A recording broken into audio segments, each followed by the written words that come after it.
Assalamualaikum warahmatullahi wabarakatuh. Innal hamdalillah nahmaduhu wa nasta'inuhu wa nastaghfiruhu wa nastahdihi wa na'udzu billahi min shururi anfusina wa min sayyiati a'malina. May yahdihillahu fahuwal muhtadi wa may yudlil falan tajida lahu waliyyan mursyida. Asyhadu an la ilaha illallah wahdahu la syarika lah wa asyhadu anna Muhammadan abduhu wa rasuluh. Qala Allah ta'ala fi kitabihil karim, a'udzu billahi minasy syaithanir rajim, ya ayyuhalladzina amanu ittaqullaha haqqa tuqatih wa la tamutunna illa wa antum muslimun. يا أيها الذين آمنوا اتقوا الله وقولوا قولا سديدا يصلح لكم أعمالكم ويغفر لكم ذنوبكم ومن يطع الله ورسوله فقد فاز فوزا عظيما. أما بعد، معاشر المؤمنين rahimani wa rahimakumullah. Alhamdulillah, kita bersyukur kepada Allah Azza wa Jalla dengan segala kenikmatan yang Allah berikan kepada kita semua. Salawat dan salam kepada Nabi Muhammad sallallahu alaihi wasallam, khairul anbiya'i wal mursalin, sebaik nabi dan sebaik rasul. Ma'asyiral mu'minin rahimani wa rahimakumullah. Insyaallah hari ini kita akan membahas, kemarin setelah kita membahas tentang masalah padang mahsyar, ya, kita masuk ke dalam pembahasan masalah telaga Rasulullah sallallahu alaihi wasallam. Bagaimana sifat telaganya, seberapa besar luasnya, kemudian bagaimana sifat air dan yang lainnya, dan apakah kemudian semua kaum muslimin bisa meminumnya atau ada orang-orang yang tidak bisa meminumnya. Insyaallah kita akan bahas dari semua ini. Ma'asyiral mu'minin rahimani wa rahimakumullah. Rasulullah sallallahu alaihi wasallam menjelaskan dalam hadis yang diriwayatkan oleh Imam Bukhari nomor 6583 disebutkan, Inni faratukum al-haud, man marra alayya syariba wa man syariba lam yatma abada. Dalam hadis riwayat Bukhari dikatakan, sesungguhnya aku menunggu kalian di telagaku. Siapa yang menuju telagaku akan minum, dan siapa yang meminumnya tidak akan pernah haus selamanya. Bahkan di dalam riwayat yang lain, yang dalam riwayat Imam Tirmidzi hadis nomor 2367, Nabi SAW mengatakan, ya, di sini dijelaskan ya ikhwah, kita kalau ditanya nih, Nabi yang Allah kasih telaga siapa? Nabi Muhammad. Yang lainnya siapa kira-kira? Ini yang sering kita salah sangka. Nabi yang Allah kasih telaga adalah semua nabi dikasih telaga. Semua. Hadisnya ini, Rasulullah mengatakan, inna likulli nabiyyin haudan wa innahum latabahawna ayyuhum akthar waridah. Sesungguhnya setiap nabi itu memiliki telaga. Jelas? Dan sesungguhnya mereka saling membangga-banggakan siapakah di antara mereka yang paling banyak pengunjungnya. Ya. Wa inni arju an akuna aktsaruhum waridah, dan aku berharap, ya, menjadi yang paling banyak pengunjungnya di telaga Rasulullah SAW.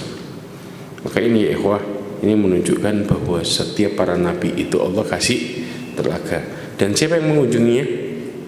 Umatnya masing-masing, ya. Ini yang terjadi. Nah, sedang para ulama mereka khilaf letak telaganya Rasulullah SAW. Ada dua pendapat. Pendapat yang pertama, jumhur ulama berpendapat bahwa telaganya Rasulullah terletak di padang mahsyar, sebelum sirat. Kenapa? Pendapat mayoritas ini mereka memiliki dua alasan. Alasan yang pertama, Rasulullah mengatakan faman syariba minhu lam yadma abada. Barang siapa yang minum darinya maka enggak akan pernah haus selamanya. Menghilangkan haus. Dan di padang mahsyar ketika manusia dijemur 50.000 tahun, mereka merasakan haus yang begitu dahsyat. Ini yang menjadikan penduduk neraka kenapa minum apa yang semua di depannya. Walaupun panas menghancurkan badannya, mereka nggak mau minum. Kenapa? Karena mereka merasakan haus yang dahsyat setelah dijemur 50.000 tahun. Jelas? Kemudian yang kedua, dalam hadis itu juga disebutkan ada nanti yang diusir dari telaga. Ya, maka ini menunjukkan pengusiran itu terjadi sebelum sirat. Ya, sebagaimana Nabi SAW menjelaskan dalam hadis riwayat Muslim nomor 247, disebutkan taridu alayya ummatil khawt, umatku itu menemuiku di telaga, wa ana adu dan nasu anhu, dan aku menghalau mereka darinya, kama yadudur rajulu iblal rajuli, ya, an ibli. Dikatakan sebagaimana seseorang menghalau ontanya orang lain dari ontanya dia. Qalu ya Nabi Allah ata'arifuna, wahai Nabi Allah, apakah engkau mengenal kami? Maka kata Rasulullah, na'am lakum sima laysat li ahadin ghairikum. Kalian tuh punya tanda yang tidak ada di orang selain kalian, yaitu apa? Ya, ghurran muhajjalina min atharil wudu. Kalian itu dalam keadaan putih bersinar karena bekas wudu. Ini ciri-cirinya umatnya Rasulullah. Ya. Kemudian setelah itu wala yusaddanna anni ta'ifatum minkum fala yasidun. Di sini Rasulullah menjelaskan, ya, dan sesungguhnya sekelompok dari kalian akan dihalau dariku, ya, sehingga kalian nggak akan sampai kepadaku. Ya, kenapa kok dihalau? Ketika itu Rasulullah mengatakan, aqulu ya Rabbi haula'i min ashabi, wahai ya Rabbku, mereka itu termasuk dari sahabatku. Maka fayujibunil malak, malaikat menjawabku dengan mengatakan, wahal tadri ma ahdatsu ba'dak, apakah engkau tahu apa yang mereka lakukan setelahmu? Yaitu apa? Mereka melakukan penyimpangan setelah meninggalnya Rasulullah SAW. Maka yang jelas orang-orang yang terhalau dari telaganya Nabi SAW adalah para pelaku bid'ah. Itu yang jelas. Ya. Pendapat yang kedua, ini pendapatnya Al-Imam Bukhari, yang berpendapat telaga Nabi SAW setelah sirat. Ya, dan ini diisyaratkan oleh Ibnu Hajar Al-Asqalani dalam kitabnya Fathul Bari. Ya, di antara dalil yang paling kuat adalah hadis Imam Bukhari, dikatakan inni faratukum alal khawdi, sesungguhnya aku menumbuh kalian di telagaku. Man marra alayya syariba, barang siapa yang lewat. Nah, ini wajhud dalalahnya. Ya, ngambilnya dari sini, barang siapa yang lewat, ya, menuju ke telagaku, ya, dia akan minum. Wa man syariba lam yadma abada, dan barang siapa yang minum enggak akan pernah haus selamanya. Maka Imam Bukhari berpendapat kalau gitu ini habisnya sirat. Karena nanti ikhwah, jembatan tuh ada dua, tahu kan kita? Yang satu sirat, yang satu lagi apa namanya? Qantarah. Ya, nanti kita akan bahas dua-duanya insyaallah, ya, di agak ujung. Kemudian sifat telaga Nabi. Yang pertama adalah kita bahas bentuk dan luasnya. Rasulullah SAW menjelaskan tentang waktu nempuh telaganya. Kata Rasulullah SAW, haudi masiratu syahrin, ya, wa zawayahu sawa, ya. Dalam hadis riwayat Imam Muslim nomor 2292 disebutkan apa? Luasnya telagaku sejauh perjalanan sebulan. Ya. kemudian setiap sisinya panjangnya sama. Ya, ketika Rasulullah mengatakan setiap sisinya panjangnya sama, para ulama itu terbagi menjadi dua pendapat. Mayoritas ulama sepakat bahwa bentuknya telaganya Nabi SAW itu persegi. Ya, kenapa? Karena Rasul juga mengatakan arduhu mithlu tulihi. Dalam hadis riwayat Imam Muslim nomor 2300 disebutkan apa? Bahwa panjang lebarnya itu persis kayak panjangnya. Berarti persegi kan ini. Tapi Syekh Saleh Muhammad Ibn Shalih Al-Utsaimin berpendapat yang lain, bahwa kalau sama panjangnya maka bentuknya bulat. Ini pendapatnya Syekh Muhammad Ibn Shalih Al-Utsaimin. Karena Rasulullah nggak mengatakan persegi. Tapi di sini para ulama mengatakan kalau lebar sama panjangnya sama, oh berarti jangan-jangan persegi nih modelnya. Tapi karena dikatakan setiap sisinya sama, maka kemudian Syekh Shalih Al-Utsaimin menjelaskan kalau gitu ini bentuknya bulat, berarti kan bulat itu kan sama semua bunter. Jelas ya? Oke. Kemudian ada yang model jarak tempuh, ya, yang dimana Rasulullah SAW memberikan gambaran antara sekian sampai sekian. Disebutkan dalam hadis riwayat Muslim, ya, arduhu mithla tulihi ma baina Amman ila Ailah, ya, yaitu lebarnya sama dengan panjangnya seukuran apa? Antara Amman sama Ailah. Ini yang disebut dengan perkiraannya. Tadi panjang jarak tempuhnya, sekarang perkiraan tempuhnya. Panjangnya berapa? Sebulan perjalanan. Sekarang perkiraannya dari daerah Amman ke Ailah. Ada lagi yang Rasulullah mengatakan lagi, ya, karena Amman itu di mana? Yordan, Ailah Syam. Ya. Kemudian Nabi mengatakan juga qadru haudi kama baina Ailah wa San'a minal Yaman. Ya. Luasnya bagaikan apa? Telagaku itu bagaikan dari Ailah. Ailah itu daerah Syam sampai kemana?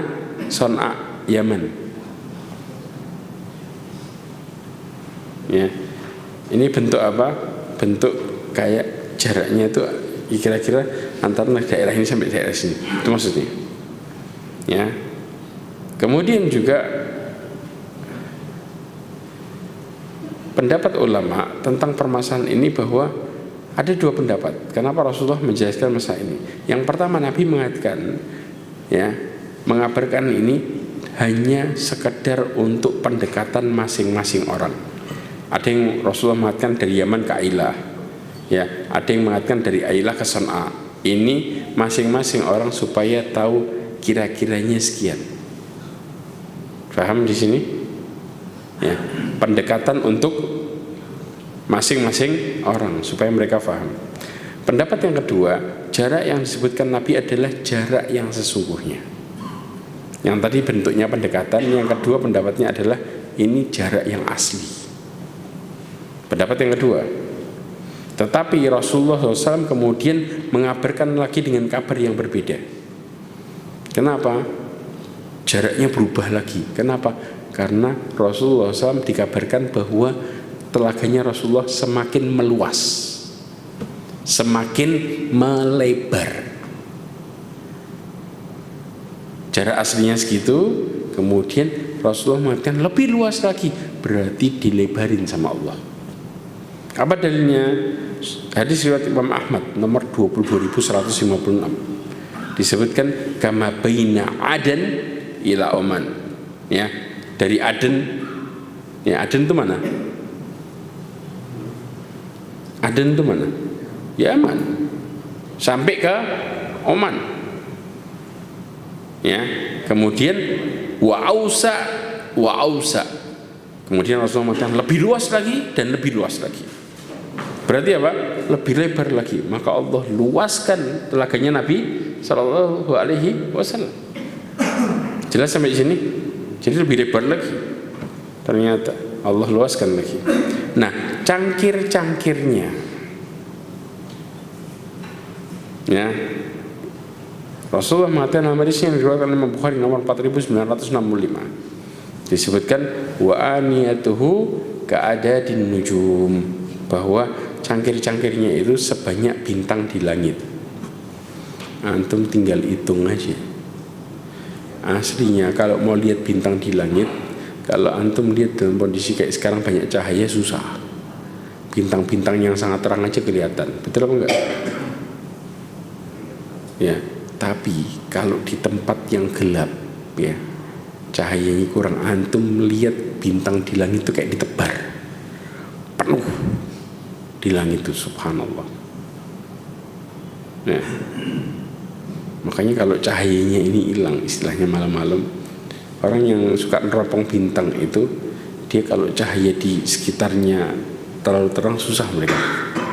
Tapi begitu cahayanya redup, ya, nggak ada kayak di desa-desa tuh antum melihat bintang bertebar, susah ngitungnya saking banyaknya, ya.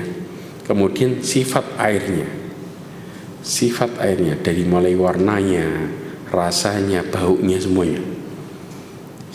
Yang pertama Nabi SAW menjelaskan tentang warnanya.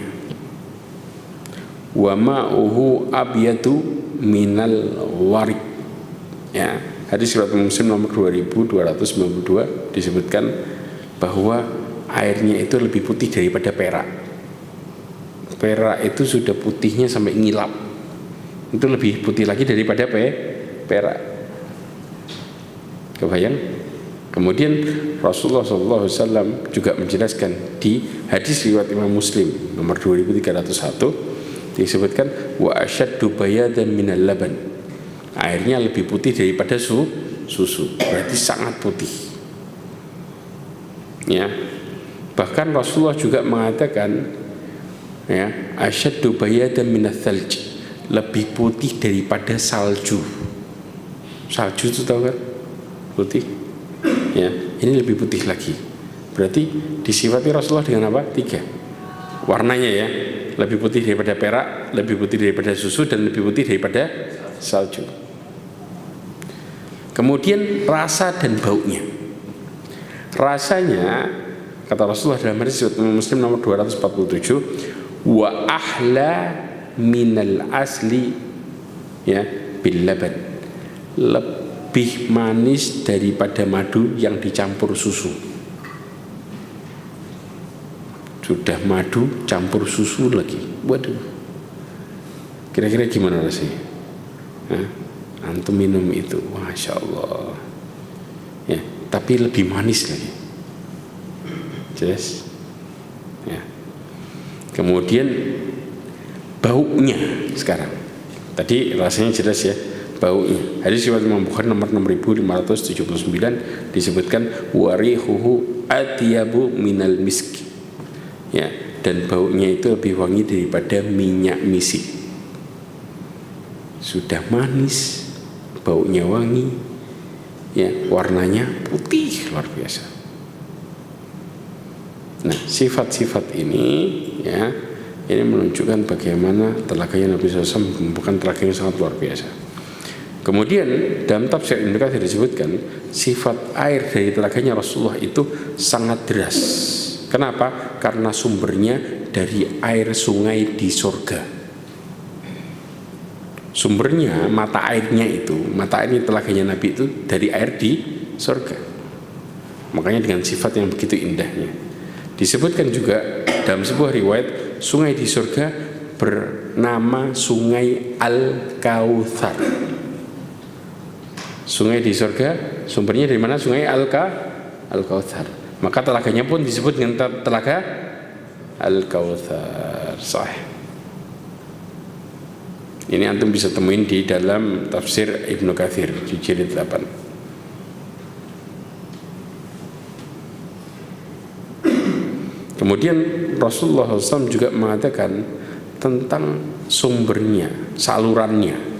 Kata Rasulullah SAW dalam hadis riwayat Muslim nomor 2300, yaskhabu fihi mizabani minal jannah. Di telaga tersebut ada 2 saluran air yang tersambung ke surga. 2 saluran air yang tersambung ke surga. Berarti sumbernya di mana? Dari surga. Kemudian Rasulullah mengatakan, ya ghuttu fi mizabani ya muddanihi minal jannah, ahaduhuma minad dahab wal akhar minal wirq, ya, minal warik. Disebutkan kata hadis Nabi SAW yang diriwayatkan oleh Imam Muslim, ya, disebutkan di dalamnya ada saluran, 2 saluran yang memancar dari surga dengan deras. Satu salurannya terbuat dari emas, yang satu terbuat dari perak. 2 ini salurannya, yang satu terbuat dari emas, yang satu terbuat dari perak. Anda bisa bayangin nggak?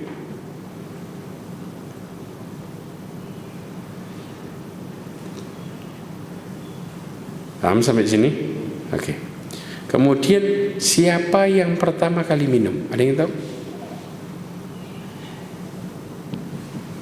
Tahu nggak pengunjung telaga pertama kali?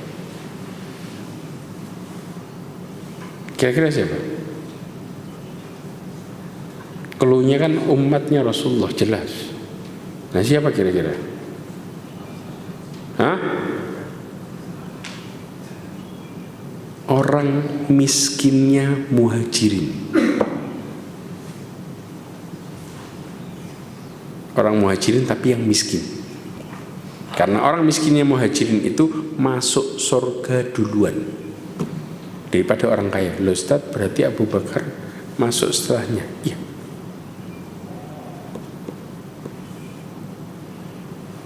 Kebayang tuh, yang duluan masuk orang miskin Muhajirin. Dikatakan awalun nasi wurudan alaihi fuqara'ul muhajirin. Rasulullah mengatakan orang yang pertama kali akan mengunjungi telagaku adalah orang fakir dari sahabat Muhajirin. Ya, kemudian apa? Syu'thur ru'usan, yang rambut kepalanya acak-acakan. Ya, kemudian dunsu thiyaban alladhi la yankihuna, ya, al mutana'imat wala tuftahu lahum abwabus sudad. Sifatnya subhanallah luar biasa ya ikhwan. Ya, yang pakaiannya itu kumel, lusuh, tahu. Jadi benar-benar apa? Miskin. Dan mereka itu tidak menikahi wanita-wanita yang hidup dalam keadaan mewah. Artinya perempuan yang kaya ngelirik aja nggak mau. Karena miskin, benar-benar miskin. Ya. Dan orang yang tidak dibukakan pintu kalau bertamu ke rumah orang. Karena perangainya miskin. Nah, ini yang pertama kali akan mampir ke telaganya Rasulullah. Hadis ini diriwayatkan oleh Imam Tirmidzi nomor 2444 dan disahihkan oleh Imam Albani dalam kitabnya, ya, Sahihul Jami' Shaghir. Kenapa orang miskin lebih dulu masuk daripada orang kaya? Karena hikmahnya, ya, karena orang kaya nanti akan dihisap panjang. Kan hisapnya harta 2 sendiri. Min aina iktasaba wa fima anfaqa. Mereka ketahan dihisap. Ya, dapat dari mana dan lari kemana. Bahkan Rasulullah mengatakan, kalau kita bicara sahabat nih, fuqara'ul muhajirin yadkhulunal jannah qabla aghniyaihim bi 500 sanah. Hadis riwayat Imam Tirmidzi nomor 2351 disebutkan bahwa orang miskin yang muhajirin masuk surga lebih dulu daripada orang kayanya 500 tahun. 500 tahun. Jadi para sahabat, ya ikhwan, jadi orang kaya itu bukan masalah. Justru mereka bisa mendapatkan pahala yang lebih banyak. Cuman buat masuk ke surga mereka dengan adil Allah menghisap dulu. Jelas? Karena orang-orang miskinnya dihisapnya cepat. Enggak banyak yang kemudian ditanyai karena miskin. Jelas di sini. Makanya Rasulullah SAW menjelaskan ketika Rasulullah masuk ke dalam surga, ngelihat ke belakang kebanyakan yang masuk pertama siapa? Orang miskin. Selain kita bicara orang-orang yang masuk surga tanpa hisab. Tapi kalau para sahabat yang terjadi, mereka adalah orang-orang yang masuk surga tanpa hisab. Ini berbeda ya. Ketika Asyraf Mubasysyirin bil Jannah masuk di orang-orang yang masuk surga tanpa hisab. Tapi kalau yang kena hisab, mereka stand dulu. Jelas? Termasuk Abu Bakar dan yang lainnya, itu mereka yang termasuk para sahabat masuk surga tanpa hisab. Jadi loss. Tapi kalau yang kena hisab, ya sudah, tunggu dulu. Jelas di sini. Asyraf Mubasysyirin bil Jannah, 10 orang yang masuk surga duluan, yang dapat kabar gembira untuk masuk surga itu mereka adalah orang-orang yang tentunya mendapatkan dengan izin Allah masuk surga tanpa hisab. Kemudian Syekhul Islam Taimiyah dalam kitabnya Majmu'ul Fatawa yang jilid 11 mengatakan penyebab orang miskin lebih dulu masuk surga karena hisab yang dilaluinya bagi orang kaya itu sangat panjang. Makanya dakwah dakwah tidak berjalan kecuali dengan dua orang. Dakwah nggak berjalan kecuali dengan 2 orang. Apa itu? Seorang yang berilmu dan orang yang kaya. Tanpa 2 orang ini dakwah susah untuk berjalan. Berarti apa? Orang kaya punya peranan besar enggak? Punya peranan besar. Jadi orang kaya itu bukan nanti hisabnya ditunda, enggak. Mereka itu punya peranan besar. Hisab itu wajar. Allah hisab karena keadilan yang terjadi. Tapi mereka dengan peranannya itu, maka pahalanya tentu lebih banyak. Makanya orang miskin muhajirin itu ngomong sama Rasulullah, ya Rasulullah, dahaba ahlud duthur bil ujur. Enak orang-orang kaya berangkat dengan pahalanya. Kita sholat, mereka sholat. Mereka sedekah, kita nggak bisa sedekah. Paham di sini? Jadi ada amalan yang bisa dilakukan sama orang kaya, tapi tidak bisa dilakukan sama orang miskin. Bahkan Nabi SAW kalau kita lihat, Nabi menikahi orang kaya atau miskin? Janda kaya ya ikhwan. Khadijah kaya raya. Antum bisa tahu sendiri. Makanya ketika orang-orang melamar Khadijah dengan hartanya, kata Khadijah, saya punya banyak. Gak bisa ngomong orang kayanya. Dan Allah Subhanahu wa taala menakdirkan sahabat Nabi SAW di antara 10 sahabat yang dikabarkan masuk surga, 7-nya orang kaya, 3-nya baru orang miskin, 7-nya orang kaya. Di antaranya apa? Orang yang paling dekat sama Rasulullah, Abu Bakar, saudagar, kaya raya. Makanya Rasulullah mengatakan apa? La hasada illa fitnatin. Enggak ada dengki kecuali dalam 2 perkara. Para ulama mengatakan ini yang bukan disebut dengan hasad, tapi sifat yang lainnya namanya ghibtah. Ghibtah itu hasad, dengki dalam bentuk kebaikan. Yaitu apa? Rajulun atahullahu malan fasullita ala halakatihi fil haq. Seseorang yang Allah kasih harta dipergunakan di jalan kebenaran. Ini kita boleh iri sama orang model kayak gini. Kenapa? Ya Allah, saya pengen kayak gitu. Boleh. Bahkan dianjurkan banget.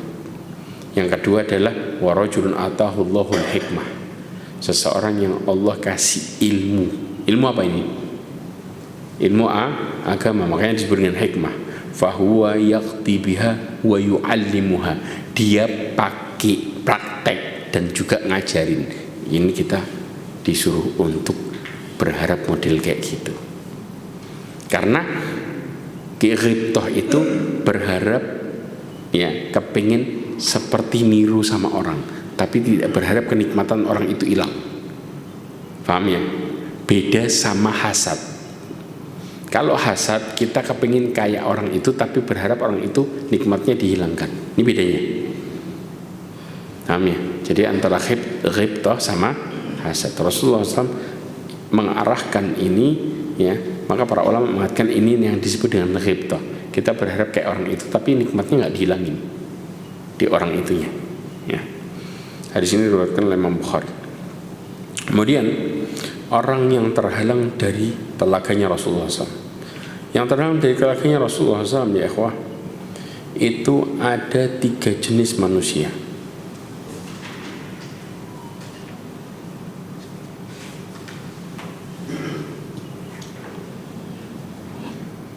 Ya, siapa kira-kira? Yang pertama adalah orang-orang kafir, masuk di dalamnya munafik ataupun murtad. Ya, karena munafik itu masuk enggak sebagai orang yang kafir? Ya ikhwah, munafik itu ada 2 jenis.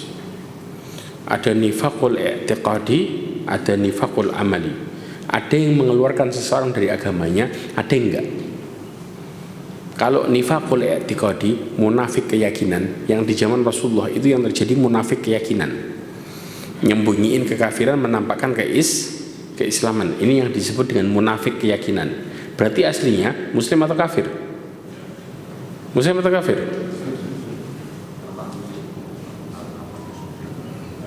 Aslinya kafir. Karena yang disembunyikan adalah kekafiran, yang ditampakkan adalah keislaman. Makanya Allah mengatakan innal munafiqina fid darkil asfali minan nar. Sesungguhnya orang munafik itu di keraknya neraka. Ya, di keraknya neraka ini yang dimaksud adalah nifaq i'tiqadi, munafik secara keyakinan. Karena yang disembunyikan sama dia dan aslinya adalah mereka kafir, yang ditampakkan adalah keislaman. Ya, maka Allah memasukkan mereka ke dalam neraka paling bawah sendiri jadi bahan bakarnya. Jelas sampai sini? Dan ini yang terjadi di zaman Nabi SAW yang paling banyak. Kemudian yang kedua jenisnya adalah nifaqul amali, munafik secara amal. Munafik secara amal ini seperti apa? Idza hadatsa kadzaba, kalau ngomong itu dusta. Wa idza tumina khana, dikasih amanat khianat. Ya, wa idza wa'ada akhlafa, kalau janji ingkar. Ini nifaq secara amal. Nah, ini enggak mengeluarkan seseorang dari Islam. Mereka hanya terkena dosa besar saja. Paham ya? Nah, tapi yang dimaksud di sini adalah orang-orang munafik yang i'tiqad. Ya, sampai kemana? Mereka adalah orang-orang yang murtad sebenarnya. Mereka secara aslinya mereka adalah orang-orang kafir, tapi menyembunyikan kekafiran dengan pakaian keislaman. Makanya disebut dengan orang-orang kafir. Nah, orang-orang kafir ini akan masuk ke dalam neraka dalam posisi kehausan. Ya. Dan tidak akan pernah minum telaganya Nabi SAW. Makanya Allah Subhanahu wa taala menjelaskan dalam surat At-Taubah ayat 101. Wa min ahlil madinati maradu 'alan nifaqi la ta'lamuhum nahnu na'lamuhum sanu'adzibuhum marratain. Ya, thumma yuraduna ila adzabin 'adzim. Allah katakan di antara penduduk Madinah, ya, mereka keterlaluan dalam kemunafikannya, yaitu apa? Orang munafik. Di sini engkau Muhammad tidak mengetahuinya, tetapi kami mengetahuinya. Ya, nanti mereka akan kami siksa 2 kali. Kemudian mereka akan dikembalikan kepada adab yang besar. Maka di sini disimpulkan para ulama bahwa orang munafik model kayak gini ini nggak bakal minum telaganya Rasulullah. Karena pada dasarnya mereka disimpulkan dengan orang kafir yang tidak akan minum telaganya Rasulullah. Karena Allah mengatakan kami akan adab dua kali. Jelas? Oke. Yang kedua adalah ahlul bid'ah. Al-Imam Qurtubi mengatakan di dalam kitabnya Tadhkirah, dikatakan thummal bu'du qad yakunu fi halin yuqarribuna ba'dal maghfirah in kana tabdilu fil a'mal wa lam yakun fil aqaid. Kemudian bisa jadi sekelompok orang dijauhkan dari telaga Rasulullah SAW bisa dalam suatu kondisi lalu didekatkan ke telaga setelah Allah memberikan ampunan. Jika ternyata perubahan tersebut hanya dalam masalah bid'ah amaliyah dan bukan bid'ah akidah. Karena bid'ah akidah ini bahaya ya kawan. Bid'ah akidah itu bisa mengeluarkan seseorang dari Islam. Ya, makanya para ulama membedakan bid'ah menjadi dua bagian. Bid'ah mukaffirah wa bid'ah ghair mukaffirah. Bid'ah yang mengeluarkan seseorang dari agama Islam, ya, yang membuat mereka jadi kafir, seperti bid'ah ke arah kesyirikan yang bahaya. Kemudian bid'ah yang tidak mengeluarkan seseorang dari Islam. Jelas? Ya. Yang ketiga adalah orang-orang yang berbuat dolim berlebihan. Para ulama menyebutkan di antara golongan orang-orang yang berbuat dolim berlebihan tadi, ya, dalam hadis Nabi SAW mengatakan innahum minni fayuqalu innaka la tadri ma'amilu ba'dak. Dalam hadis riwayat Imam Muslim nomor 2290 disebutkan mereka itu adalah golongan umatku, kata Rasulullah. Kemudian dijelaskan sama malaikat mengatakan sesungguhnya kamu nggak tahu apa yang mereka lakukan sepeninggalanmu. Maka Rasulullah mengatakan dalam hadis riwayat Imam Muslim nomor 249 dikatakan ala yadudanna rijalu an haudi kama yadudal ba'iru dal unadihim ala halumma. Kata Rasulullah SAW, ketahuilah ada beberapa orang akan dihalang-halangi mendatangi telagaku sebagaimana onta hilang yang dihalang-halangi. Kemudian aku berseru kepada mereka ke sini. Ya. Kemudian fayuqal, maka dikatakan innahum qad badalu ba'dak. Sesungguhnya mereka setelahmu telah mengganti ajaranmu. Ya. Kemudian fa'aqulu suqqan. Begitu Rasulullah tahu ganti ajarannya Rasulullah, kata Rasulullah apa? Maka aku berkata menjauh, kata Rasulullah. Jadi nggak ada kemudian seseorang umatnya semua pasti masuk telaganya, enggak. Bahkan Rasulullah sendiri tahu ini orang ganti aturan, kata Rasulullah, pergi, diusir sendiri sama Nabi SAW.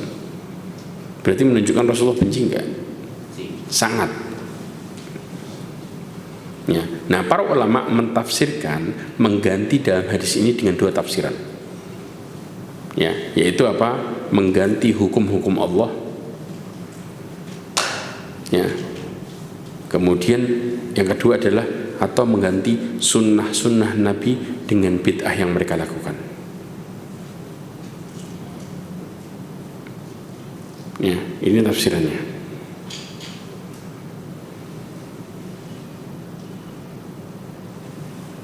Makanya ini disebut dengan melakukan kedzaliman secara berlebihan. Dolim yang paling besar itu ganti aturan. Itu dolim luar biasa. Jelas? Oke. Yang berikutnya, amalan apa yang bisa mempermudah kita untuk dapat telaganya Rasulullah? Di antaranya ada 4 hal. 1. Menjaga sholat, ya, dengan menjaga wudu. Karena Rasulullah mengatakan, ya, lakum sima laisat li ahadin ghairikum, ya, tariduna alayya ghurran muhajjalina min atharil wudu. Kata Rasulullah, aku mengenal kalian, ya, memiliki tanda yang tidak dimiliki oleh umat yang lain. Apa itu? Kalian menemuiku dalam keadaan putih bersinar karena bekas wudu. Maka ini mengisyaratkan kalau mereka juga menjaga sholatnya. Yang kedua, sabar dalam menghadapi pemerintah yang dolim, yang mengambil harta untuk mereka sendiri. Dalam hadis riwayat Imam Bukhari nomor 3147, Rasulullah mengatakan, innakum satarawna ba'di atharatan syadidah. Kalian akan melihat sepeninggalanku banyak perkara yang sangat berat. Banyak perkara yang sangat berat. Jelas paham di sini? Maka kemudian kata Rasulullah, fasbiru hatta talqullaha wa rasulahu sallallahu alaihi wasallam al-haud. Kata Rasulullah, maka bersabarlah ya hingga kalian berjumpa dengan Allah dan Rasulnya di telaga. Ya, istilah atharah ulama mengatakan yaitu sifat pemimpin yang ngumpulin harta untuk dirinya sendiri dan gak peduli rakyatnya. Ini diartikan dengan kata-kata atharah. Rasulullah mengatakan apa? Ya, satarawna ba'di atharatan syadidah. Kalian akan melihat setelahku atharatan syadidah. Athar di sini pemimpin zalim, ngambil uang rakyatnya, nggak peduli nasib rakyat. Dan banyak nggak terjadi, ya, banyak kan? Nah, Rasulullah nyuruh apa? Bukan berontak, tapi apa? Sabar. Lu Ustaz sabar terus. Lah, ya ikhwah, kenyataannya ini ya ikhwah. Allah akan buktinya. Pertanyaannya, kita masih bisa hidup dengan baik gak? Bisa kan? Ini Allah kasih solusi namanya. Justru kita melakukan dibalik aturan Allah malah tambah hancur, rusak. Makanya orang-orang yang berpikir dengan aturannya sendiri ini yang bahaya. Padahal Allah sudah ngasih solusi di sini, betul nggak? Rasulullah sudah ngasih solusi. Akan terjadi perkara itu dan jawabannya jelas. Kalau kalian sabar, istilahnya selamat, agamanya selamat, diri kalian juga selamat, dan akan nanti bertemu dengan Allah dan Rasulnya di telaga. Berarti kalau orang yang bersikap kemudian sebaliknya, apakah mereka akan bertemu di telaga Nabi SAW? Bisa nggak? Paham di sini? Ini yang seharusnya ya kita bersikap dengan baik tentang permasalahan ini. Yang ketiga adalah tidak menolong kezaliman yang dilakukan oleh penguasa. Karena dalam sebuah kaidah disebutkan la ta'ata lil makhluk fi ma'siyatil khaliq.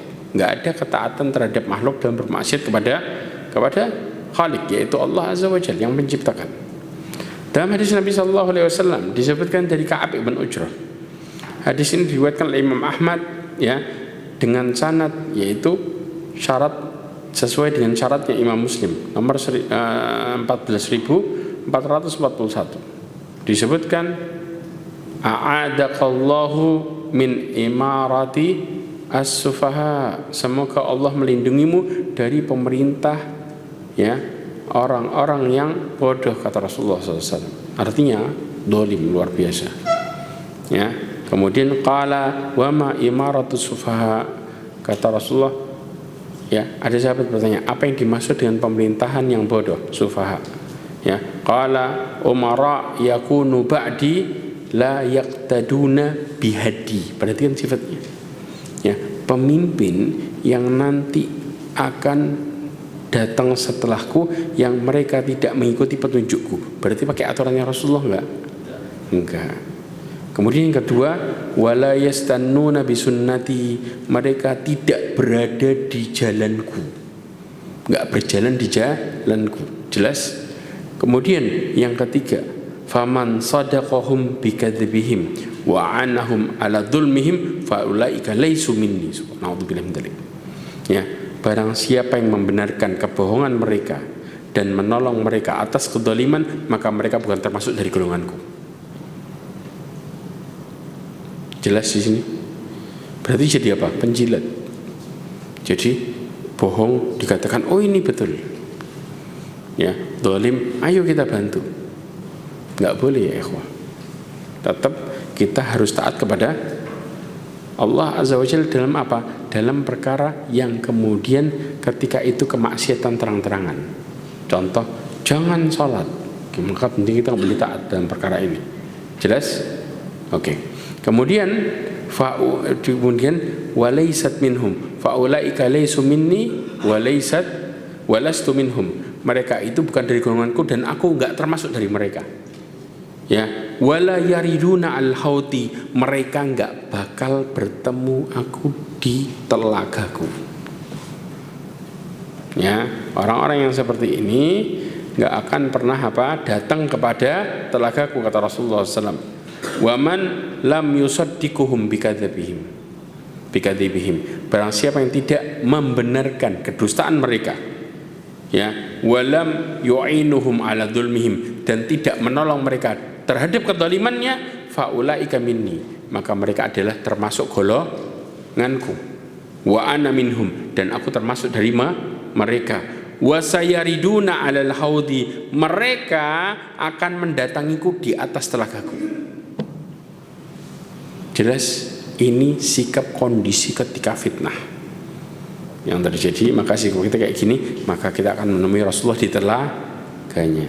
Sampai sini paham ya? Oke. Wallahu a'lam bishawab. Kemudian yang keempat, jangan berbuat bid'ah. Para ulama mengatakan diantaranya Ibn Abdul Bar, seorang ulama besar dari mazhab Maliki, mengatakan setiap orang yang melakukan perkara bid'ah dalam agama yang tidak diridhoi oleh Allah dan tidak diizinkan oleh Allah, maka dia termasuk orang yang terusir dari telaga Nabi.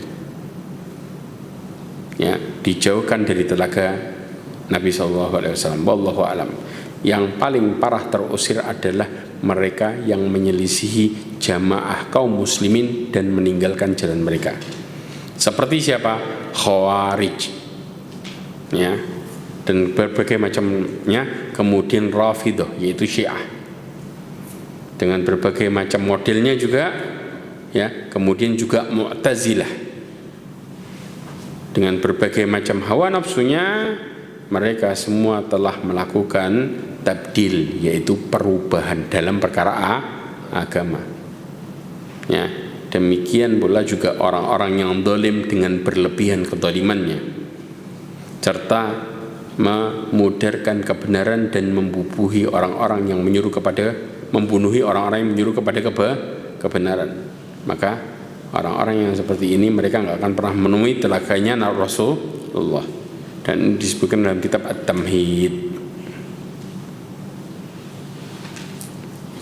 Jelas sampai di sini? Sudah masuk syuruk ya? Belum.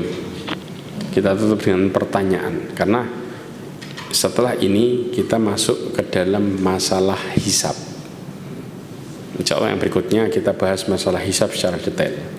Ya, kira-kira nih kaidah tentang hisab itu apa aja? Ya, kemudian bagaimana cara Allah Subhanahu wa taala menghisab?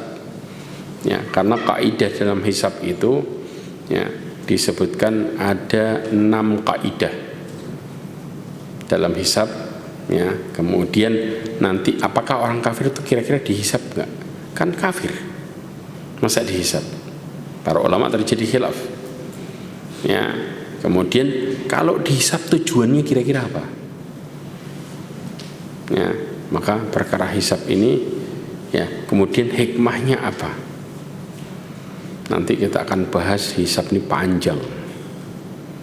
Ya, kemudian apa saja yang ditanya dalam perkara hisab? Ya, berapa pertanyaan kira-kira? Ditanya kira-kira menjelaskan hisab itu ada 3 pertanyaannya. Ya, ditanya tentang masalah nikmat dan lain sebagainya. Jelas? Kemudian nanti ada juga, dalam hisab ada 4 pertanyaan, tapi nanti ada detailnya 4 pertanyaannya. Kemudian juga model hisab. Hisab itu modelnya ada 3. Ya, semuanya kapan kita bahas? Pertemuan berikutnya. Sebelum saya tutup, ada pertanyaan? Betul. Yang tadi saya juga agak ragu. Perlu penjelasan lagi. Yang 10 sahabat Nabi yang dijamin masuk surga, yang 7 tadi kaya, seperti Umar, Abdurrahman bin Auf, kaya semua, Utsman bin Affan, Ali enggak. Terus itu apa juga tanpa hisab, berarti harus dihisab dengan harta karena beliau itu hartanya banyak. Iya. Ya, ada orang-orang yang mereka termasuk orang yang di antaranya Allah alam, mereka termasuk orang yang tanpa hisab. Kalau tanpa hisab, ya sudah, antum tahu sendiri. Ya. Cuma mereka kan punya harta banyak gitu. Loh iya, tapi kalau tanpa hisab gimana? Direct gak kira-kira? Loss. Nggak pakai ditanya.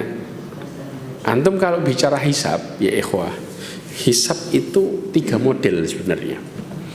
Ya. 3 model hisab. Ada yang kemudian Allah berikan kitab itu dari tangan siapa? Kanan, kiri, sama belakang. Ya. Ada yang bighairi hisab. Ya, kita jelasin. Yang hisab itu yang model bagian kanan ini yaitu yang ditampakkan amal secara global. Nanti kita jelasnya detailnya, saya jelasin pertemuan berikutnya. Namanya disebut kata Rasulullah al-ardu. Al-ardu. Ketika Aisyah mengatakan, wahai Rasulullah, bukankah Allah berfirman, yuhasabu hisabai yasir, mereka akan dihisab dengan hisab yang mudah. Kata Rasulullah mengatakan, dalikal ard, itu yang dimaksud adalah ditampakkan secara global aja. Yaitu apa? Rasulullah Subhanahu wa taala, innallaha yudnil mu'min. Dalam hadis Nabi SAW menyebutkan masalah ini. Allah itu akan mendekatkan dirinya kepada orang mukmin. Kemudian Allah tutupin dia sambil ditanya, ata'rifu dan ban kada, engkau kenal enggak dosa ini? Ya, kemudian tanya lagi, ata'rifu dan ban kada, dan subhanallah yang ditanya dosa kecil semua sama Allah. Ya. Dari dosa kecil yang ditanya sama Allah Azza wa Jalla, kemudian dia mengatakan, iya saya kenal, artinya ngakuin semua dosa itu. Kemudian sampai mengira dirinya bakal celaka karena yang ditanyain semua dosa. Kemudian Allah mengatakan, sadartu halaka fid dunya wa ana aghfir lakal yaum. Dulu di dunia aku tutupi, hari ini aku ampuni. Jelas di sini? Maka ini model hisab yang ditampakkan. Ada yang modelnya didetailkan. Ya, kalau yang didetailkan ini mereka mengatakan surat Al-Kahfi ayat 49. Allah katakan mali hadal kitabi la yughadiru saghiratan wala kabiratan illa ahsaha wa wajadu ma amilu hadira. Mereka kaget-kaget. Ya, karena Rasulullah mengatakan manukisha udzib. Siapa yang didetailkan hisabnya pasti kena adab. Masuk neraka sudah. Alamat. Mau muslim mau kafir istilahnya, secara umum yang kena hisab detail kena adab. Nanti detailnya bagaimana kita jelasin di pertemuan berikutnya. Karena mereka terima kitab dari mana? Tangan kirinya. Maka ada orang muslim yang mereka pelaku dosa-dosa besar kemudian Allah nggak maafin nih. Ya, maka mereka apa? Kena hisab di detail. Nah ini nggak ada maaf nih, model kayak gini. Jelas ya? Kemudian ada yang menerima kitab dari belakang punggungnya. Ini yang disebut dengan masuk neraka tanpa hisab, alias direct, nyemplung langsung. Kata Allah apa? Fasaufa yad'u thubura wa yasla sa'ira. Mereka akan teriak begitu dikasih kitab dari belakang punggung itu gimana ya? Ini bentuk menghinakan mereka. Betul apa enggak? Begitu dapat mereka akan mengatakan celaka, langsung dilemparkan neraka direct, plung. Ya, enggak pakai apa? Enggak pakai di detail-detail.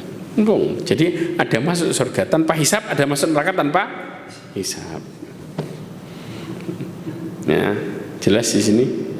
Ini modelnya. Maka kita harus ngerti dengan baik. Ada lagi pertanyaan? Masya Allah. Ya, fadhal. Wallahu a'lam bishawab. Ya. Ini titipan dari apa? Ya. Di lantai satu. Ya. Bismillah.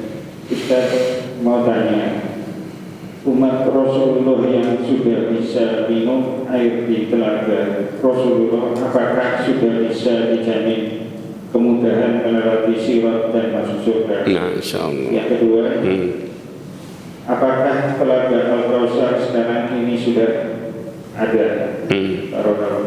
Ya.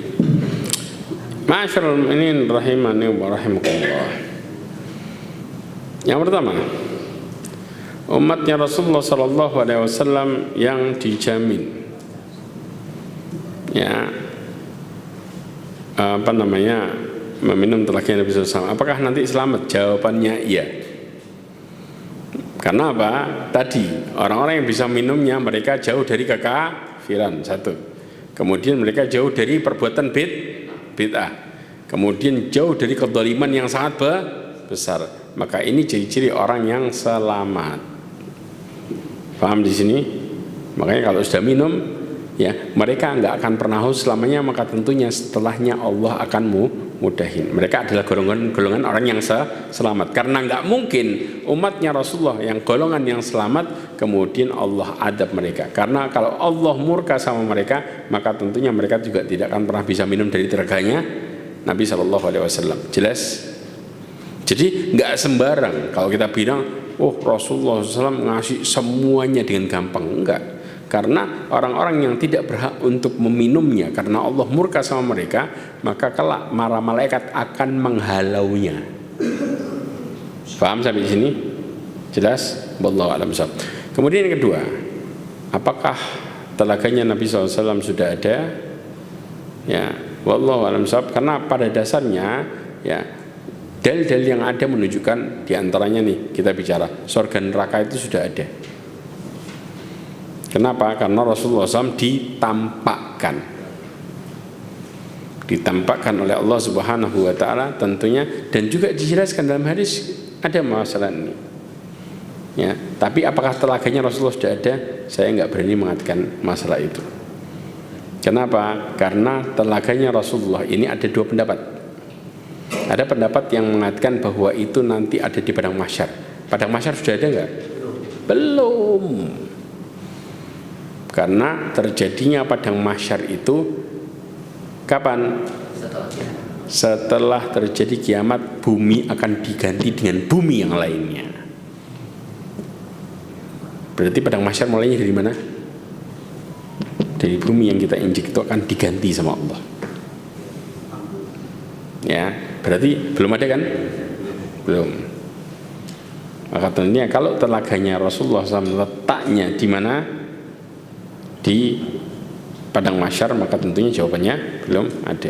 Tapi kalau pendapatnya Imam Bukhari mengatakan letaknya setelahnya sirat, maka tentunya perkara yang di akhirat surga dan neraka itu sudah ada. Jelas masalah ini? Jadi jawabannya ya saya tidak bisa mengatakan bahwa itu ada atau enggak. Sudah ada atau belum? Kenapa? Karena padang mahsyar itu belum terjadi. Tapi kalau surga dan neraka jelas. Ya, karena ada beberapa pendapat, oh belum ada.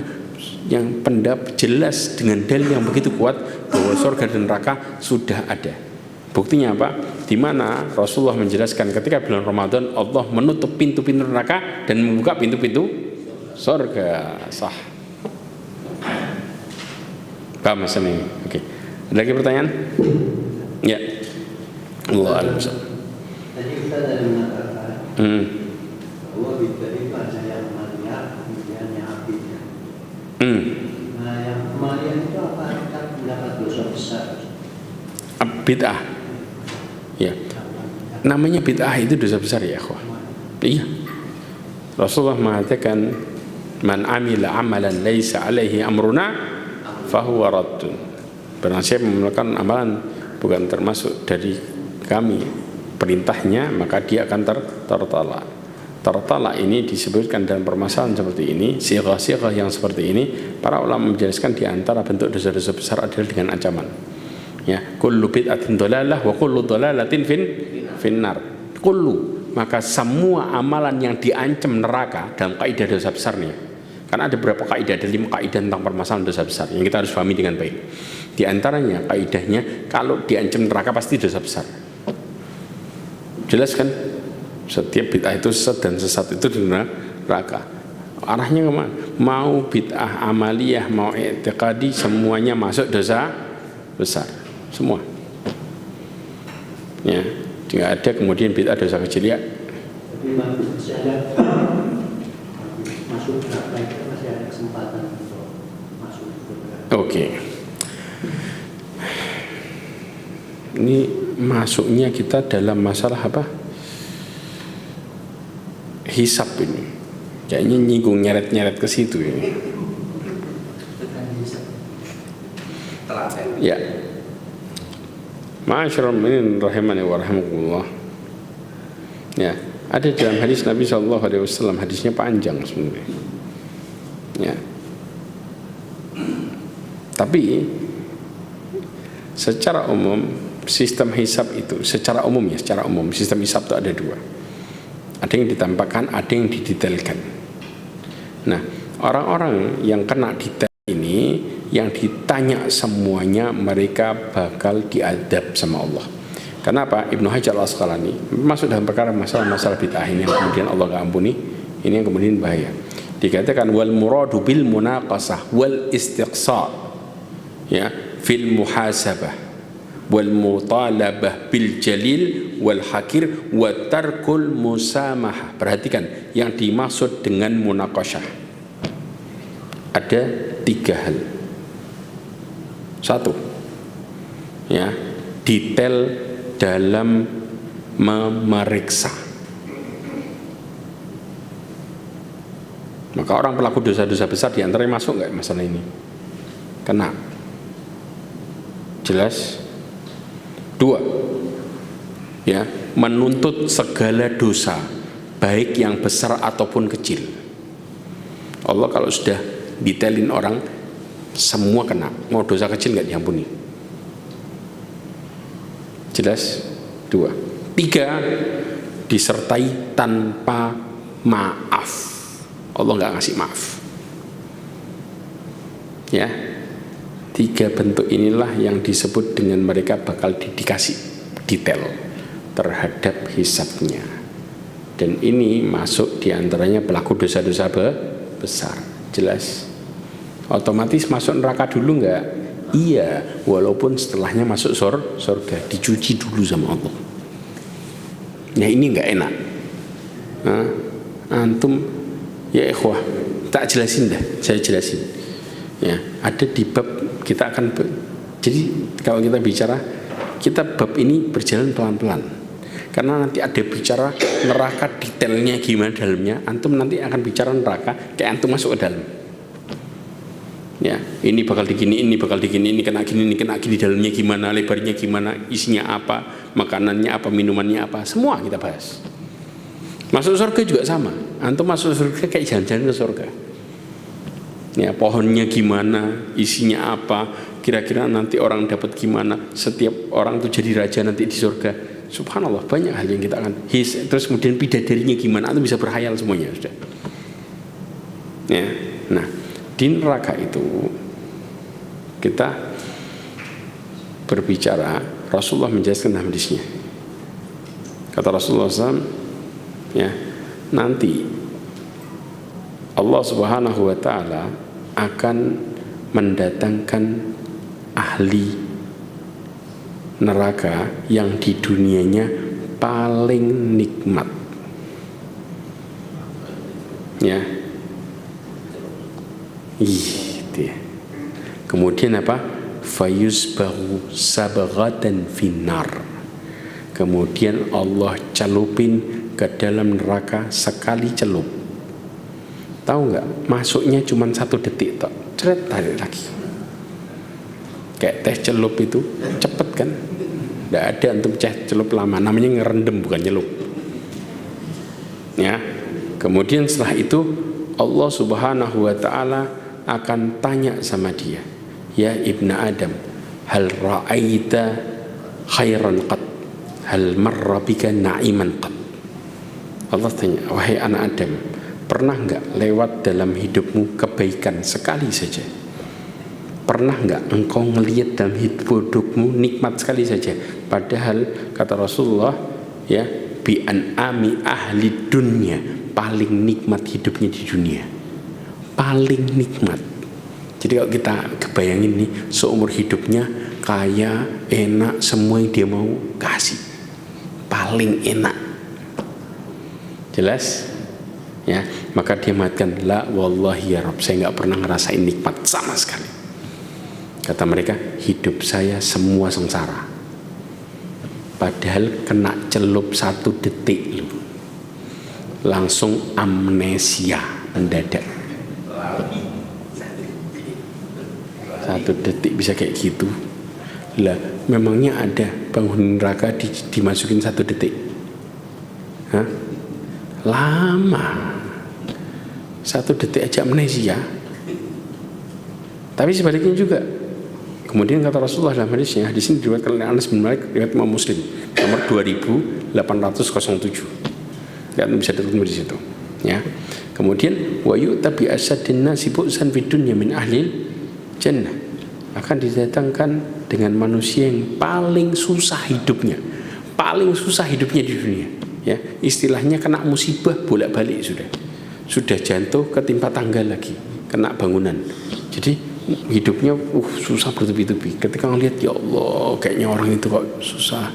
Tapi dari ahli surga. Kenapa? Sabar dia. Sabar luar biasa. Karena kalau kita ngelihat penderitaan nih, di bawah kita masih ada bawahnya lagi. Betul enggak? Makanya Rasulullah suruh ngelihat dunia, undur ila man huwa asfala minkum wa la tandur ila man huwa fawqakum. Lihat ke bawah, jangan lihat ke atas. Karena ini menunjukkan di bawah kita ada bawahnya lagi masih ada. Nah, kemudian Allah, apa yang terjadi? Fayusbihu sabaqatan fil jannah. Maka orang ini dicelupin ke surga sebentar, dimasukin, langsung keluarin lagi. Ya, maka kemudian Allah tanya, ya ibnu Adam, hal ra'aita bu'san qad, hal marra bika min syiddatin qad. Wahai anak Adam, pernah enggak engkau melihat dalam hidupmu keburukan sekali saja? Dan engkau pernah enggak lihat dalam hidupmu susah, kesulitan sekali saja? Apa kata dia?